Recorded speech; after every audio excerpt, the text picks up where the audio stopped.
is happening, Magnus? It is time to laugh some more.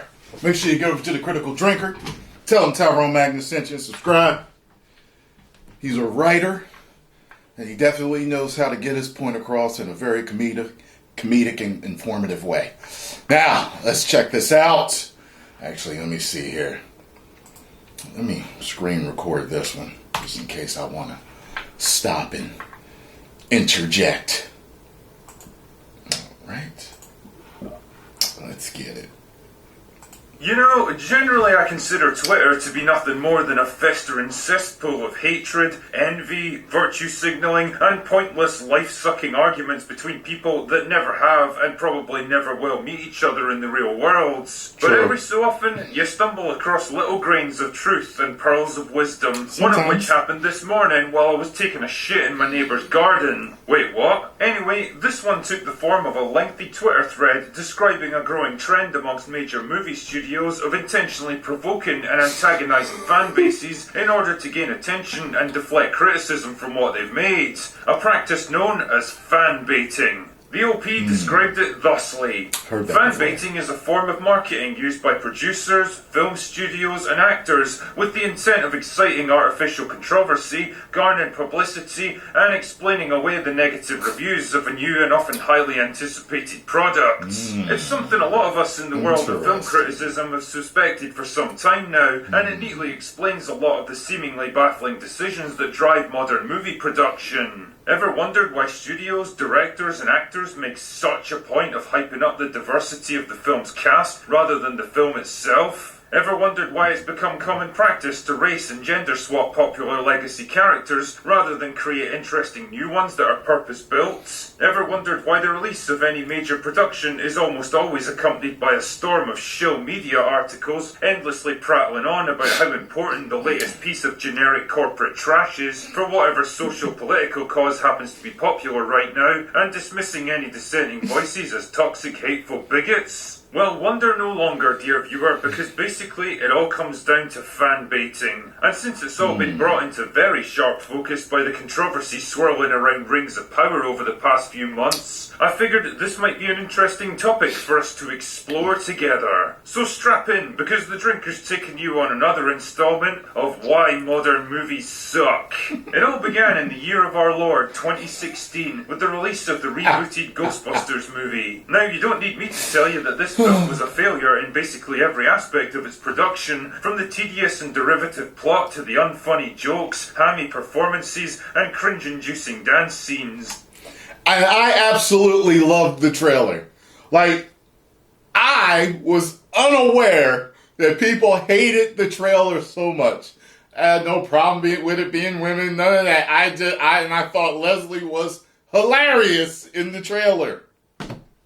Then I found out about the controversy of how much people were like, this is not what we wanted for Ghostbusters. We wanted the original crew back. We've been waiting for that for years. And then I went to see it. And boy, was I let down. Because I loved the trailers. Oh well. Pop Feet just wants to dance, you guys. But none of this seemed to matter at the time, because according to the news media, the only thing that anyone cared about was the gender of the four main characters. They certainly didn't hate the movie because it was poorly written, horribly acted, and shoddily produced by a creative team that either lacked the motivation or the intellectual capacity to understand the source material. Oh no, they just couldn't stand to see four women taking a man's place on the big screen. Don't question this any further, it's just pure sexism, take our word for it. And somehow, through some combination of Lovecraftian manipulation and absolute stupidity, the studio even managed to get the movie embroiled in the US presidential election. You gotta be fucking kidding. They did? That's right, seeing Ghostbusters 2016 became an actual political act. Because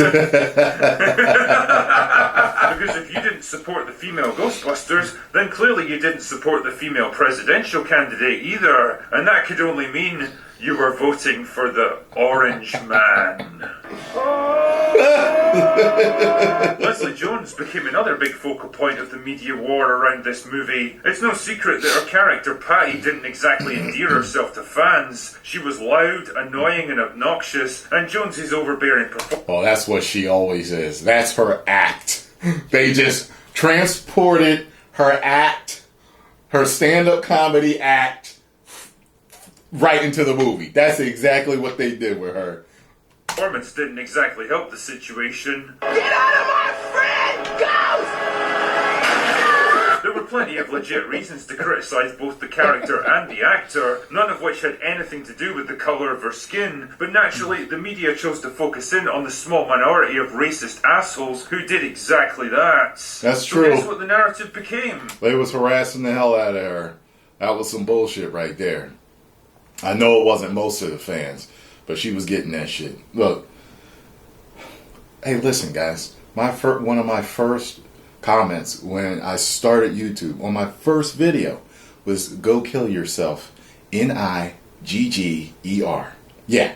So, that was like welcome to entertainment world, like right away. You know what I mean? So I'm sure black actors and other actors, different races, get it all the time anyway. So, but I don't know why they chose to. I mean, I guess because the movie was coming out, why they chose to harass her like that. But that was some fucked up shit. Racist toxic fans harass black actress. Any legit criticisms of the character or her performance immediately went out the window, and the only thing people saw was that all-important, emotionally manipulative headline, conveniently forgetting the fact that nobody had a problem with Ernie Hudson's Winston That's 3 true. decades earlier. That's true. Truly, there was no ploy or gambit, no matter how dirty or desperate, that they wouldn't try to use to sell this movie. But as it turned out, all the underhanded tactics in the world couldn't make Ghostbusters a hit. But what it did do was set the fan-baiting ball rolling, and pretty soon this shit became standard practice. Scarlett within the looks at me when she industry. comes out Not the just shower. an uncomfortable reality of a hyper-polarized marketplace, but an accepted part of a project's marketing strategy. And truly, one of the biggest offenders has got to be Disney. They're practically falling over themselves to antagonize their own fans these days and farm the resulting controversy for everything it's worth. You thought Rose Tico was a badly written character who added nothing to The Last Jedi and actually took away from pre-existing characters like Finn? Shut up, you bigot! You're no different from the people who chased Kelly Marie Tran off social media. You thought Captain Marvel was kind of bland and unlikable, with no compelling struggle or conflict, and powers that basically make her an invincible god that nobody could challenge? Clearly, you just hate women. You thought The Eternals was a boring, incoherent mess with no idea what it was trying to say or be, made by an inexperienced director that was completely out of her depth? You need to silence those disgusting thoughts, because this film is literally saving lives. You thought the Mulan remake undermined the original's inspiring message about the value of hard work, determination, and resilience in favour of the lazy, meaningless, and potentially get a chance to see that. platitude that being female makes you automatically brilliant at everything? God, you're such a toxic hater. Damn, man, it's even gotten to the point where they wheel out these excuses and thinly veiled provocations before the product even gets released. Like Tim Miller with Terminator Dark Fate, I like who proudly Dark Fate. proclaimed the androgynous thing. Sorry, old habits die hard. Grace would be an awesome character for enlightened individuals, but would scare the crap out of basement-dwelling misogynists. I'm aware Oh, of no, its Tim, problems. please but stop. The I like implication was as subtle as a purple unicorn with a chainsaw superglued to its forehead. If you didn't like this character, and by extension the film she was in, then clearly you're the problem. Or how about Moses Ingram from Obi-Wan Kenobi, Oh, boy. who was apparently briefed in advance by Lucasfilm that she'd be getting racist hate from toxic fans, almost like they were counting on it happening. I mean, I'm not for a moment suggesting that studios would create sock puppet accounts on social media to false flag harass their own actors and drum up controversy to help defend their shitty products or anything. But wouldn't you know it, some convenient cherry-picked examples were soon produced out of the tens of thousands of social media interactions she probably gets, thus negating any actual criticism of the character, the writing, or the show at large. I'm not pointing the finger at anybody, but I was reading, came across a couple of articles, even some videos where it talked about how certain companies literally have troll farms. They employ people to harass and start trouble online. So a lot of controversy could be manufactured and can be manufactured out there, you know? Very interesting. How's that Little Mermaid trailer working out for you, Disney? But it's not just Disney that have got into the fan-baiting game. It was the same deal with the new Resident Evil. Well, I don't understand why they did that. He looked so stupid with that blade haircut. I really like this guy as an actor. I just don't get it. Why couldn't they stick to the source material with this? I don't get it. Why can't they make, and particularly with a lot of video game movies, why can't they just stick to the source material? I remember growing up that Mortal Kombat was the first one. It was the first blockbuster video game movie hit. I don't know what in the hell they were doing with Super Mario Brothers and with Street Fighter. You know what I'm saying? And then the Resident Evil movies came out, and I liked that first one, but they really got away from it the more that they went further. I just don't get why they can't follow the source material. It doesn't make sense. Some of these video games have lore that's really in-depth, especially if you read some of these, you know, I don't know what you would call them, companion novels or books or short stories that have to do with, I don't get them. I don't get why they mess up video game movies so much. But anyway, they have the ability and the lore to make an outstanding Resident Evil movie or series. It looks like The Last of Us could possibly be good. We shall see. We shall see. Evil show on Netflix, which turns out to be an absolutely laughable disaster with almost nothing to do with its source material. But what did all the promotion and media articles focus on before its release? The fact that the showrunners took an iconic antagonist known for his blonde swept-back hair and sunglasses and recast him with a black actor. The intention was clear. They were trying to bait the fan base into reacting to such a bizarre change so they could cry racism and ignore actual criticism of the turd that they produced. This is why I said sometimes I think companies put out stuff just to, it's an experiment to see how people react. They know it's not going to be a hit, but they want to change things here and there to see what people are going to do. I feel like they want to understand more what makes their audience tick on the inside. But, look, a lot of these things have been going on for so long that you should know how we tick. The majority of the fans would like you to stay as close to the lore as possible. Yes, you can make changes as long as you stay faithful. That's it. You know what I'm saying? So I don't get.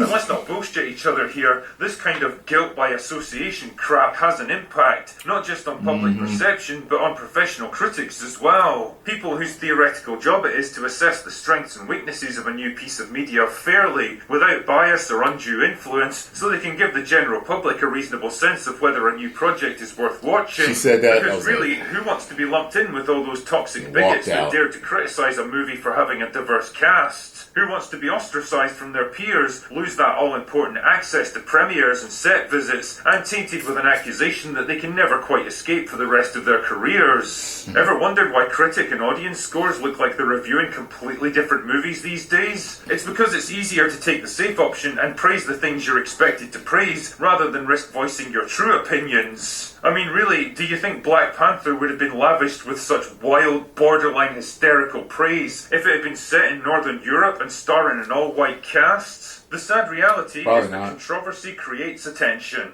Which brings me at last to... You know, I really liked Black Panther, I did. But I didn't understand how people thought it was as good as what they were saying it was. I was like, you know, especially with the CG, and that was questionable, especially in that last fight.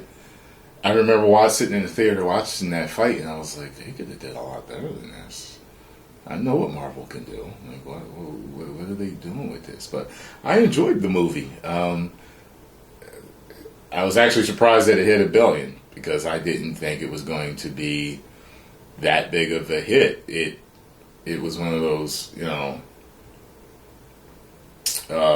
things where, they were kind of hyping it up as like the first black, superhero type of thing when we know it wasn't the first. You know what I mean? Blade's been around for a long time, Spawn, you know what I mean? And other ones, So I was just kind of, plus I was a much bigger fan of the Black Panther that we got in Civil War. Man.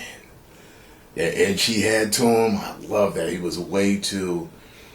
He felt soft in this one, in Black Panther. He felt soft, man. And I know they were trying to do, from what I understand, they were trying to have it be kind of like the whole more passive, peaceful Martin Luther King versus any means necessary Malcolm X type of point of view. I get that, but man, the Black Panther from Civil War is my favorite.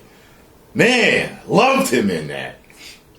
To what may be the ultimate example of fan baiting, the Rings of Power. Right from the start, the atmosphere around this show was pretty contentious. After years of terrible reboots, remakes, and modern reinterpretations of classic franchises, nobody was particularly optimistic about Amazon buying up the rights to one of the most beloved fantasy stories of all time. Would they stay true to the lore or change it to suit their needs? Would they honour the spirit of Tolkien's work or twist it and remake it to reflect the world we live in today? The answers came soon enough with the first batch of promotional images, which made sure to feature race-swapped elves, dwarves and hobbits in centre stage that were never part of Tolkien's world, and female political leaders and sorcerers turned into sword-swinging girl-boss soldiers. They were practically daring the fans to challenge them, and when they inevitably did, the first batch of hit-piece show media articles surfaced. Pretty soon, this one topic became the focal point for the show's entire marketing campaign. Actors, writers and producers spent more time trying to defend and justify their casting choices rather than talking about the show itself. That's true, and you know what?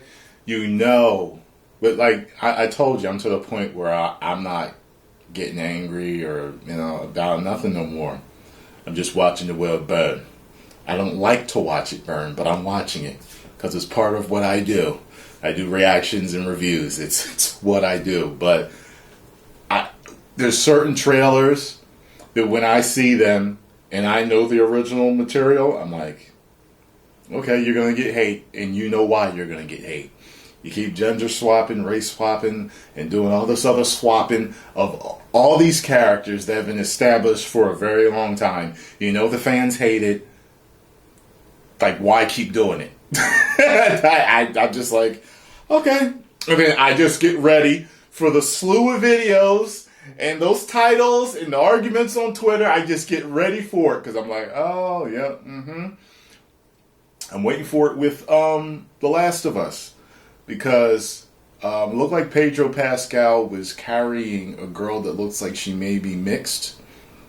His little girl, Joel's little girl, was like a blonde hair, blue eyed girl, right? People don't like their beloved characters changed. It's not anything about racism. There are some races, yes, we know that. But the main thing is not that. You know what I mean? If you do a Superman movie, he comes to Earth and he lands, and flash forward 25 years, and he's a 5'8" Asian man. That's not. People aren't going to be mad because he's Asian. People are going to be mad because that's not Superman. They've been reading Superman and watching Superman forever. That's not Superman. So why change him like that? You know what I mean? Just plenty of other characters that you can make in the movie if you're saying, I want to put Asians in it. There's other Asian superheroes, first and foremost, you can put in there.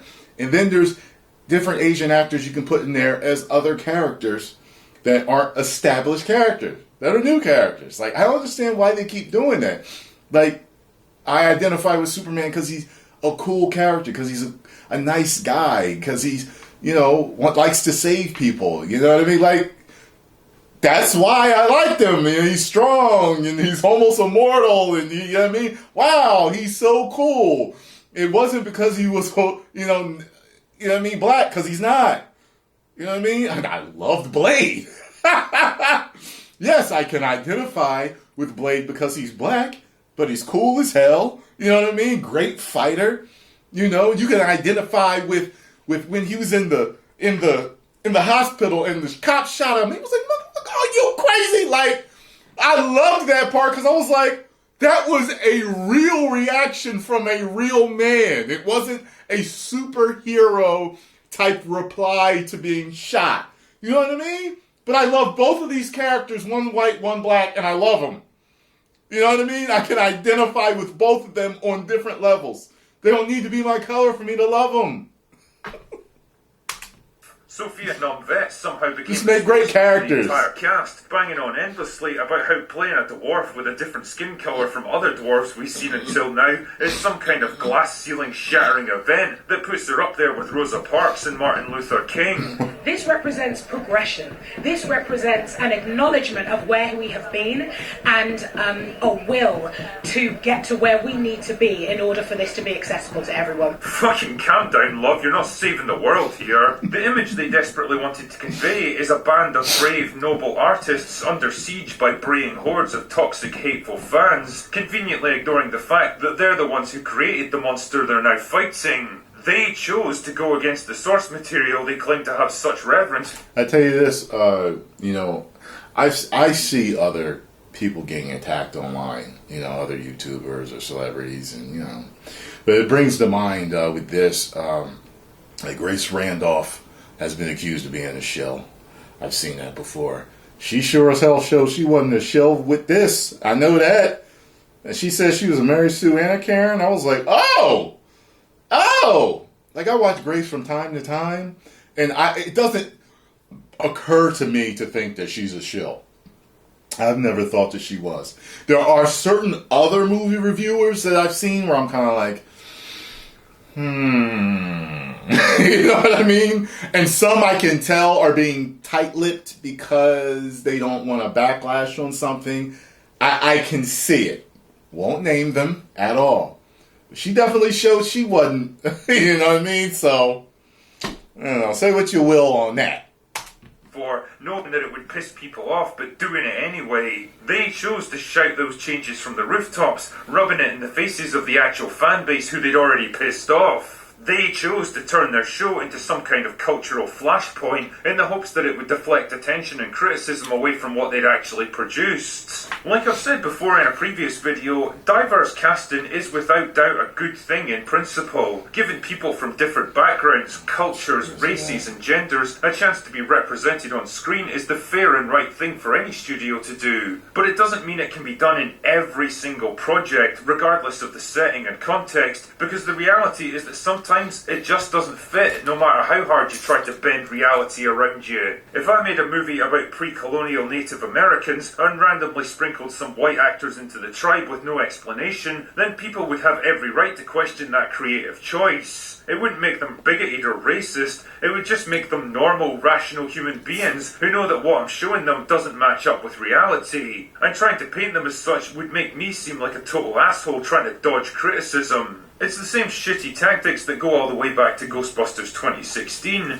just more advanced and better organised now, but it results in the same depressing outcome. Actual fans get so burned and pissed off with the treatment of their franchise that they go into it with the worst possible outlook, determined to find problems and unwilling to even give it a fair chance. Yeah, it might garner you some short-term sympathy from a general public that doesn't get to see the full picture, and some fake positive reviews from critics scared of being lumped in with the enemies of the state. But in the long term, nothing good comes out of this stuff. With less honest criticism focused on the actual artistic quality of the work, there's less incentive for writers and showrunners to push themselves to produce better content. It creates a deceptively positive feedback loop where they hear nothing but good things from the professional sources they trust, and conveniently dismiss any criticism as invalid and motivated purely by personal bias. And if you want an example of the overall quality of movies and TV shows being adversely affected, well, look at what we've produced over the past 5 or 6 years. It's also pretty shit for the actors, who for the most part are just honest people looking for their big break. They're not likely to turn down career-defining roles, even if it means playing characters that they might not be suited to. I tell you this, I absolutely thought of that. And I've thought to myself, you know, about parts that I would take in the future. And I was like, it seems like now that if I want to take a part, I got to find out, okay, what's the story, what's going on? Because I got to make sure it's something I really want to be in. Not just looking for my big break. You know, some people are willing to do anything to get their big break. They really are. I've met some of these people. I'm not. I only want to be in entertainment that I would watch. That's how I look at stuff.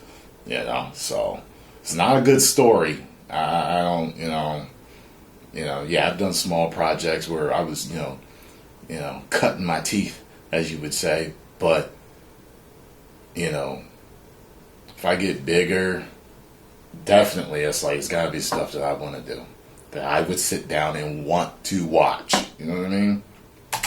But ultimately, they're just being used as both weapons and shields by giant studios in a never-ending war against their own fans. And along the way, they're probably going to get exposed to a lot of abuse that they don't deserve. I guess what I'm trying to say with all of this is that the best way you can generate hype for your movie or TV show is to just focus on making the best content that you possibly can, telling the best story with the best writing and performances that everyone involved can deliver. There's plenty of options for working in actors of different genders or ethnic backgrounds, even in a place like Middle-earth, but simply dropping them randomly into cultures and locations that make no sense and offering no explanation beyond "we have to reflect the world we live in today" isn't the way to do it. And lastly, trying to dismiss any and all criticism, regardless of the context or intent behind it, as hateful and toxic bigotry is at best disingenuous and at worst fucking detrimental to the success of your own products. It just shows Zorro. Could you imagine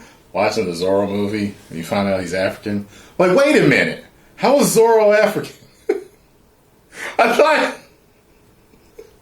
thought he was like a rich Spanish dude. Rich Mexican. Well, we need to be inclusive. Oh, okay. Hello, I am Zorro.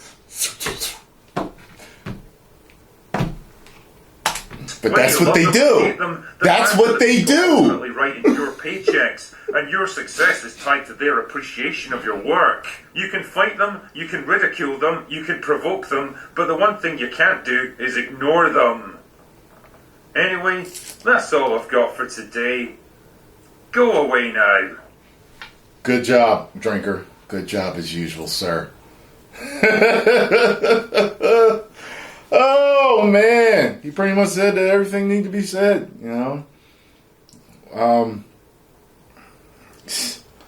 I'm assuming, I'm assuming that this is going to come to a full stop sooner or later.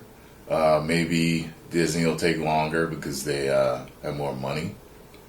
But as you can see, WB is stopping, you know, and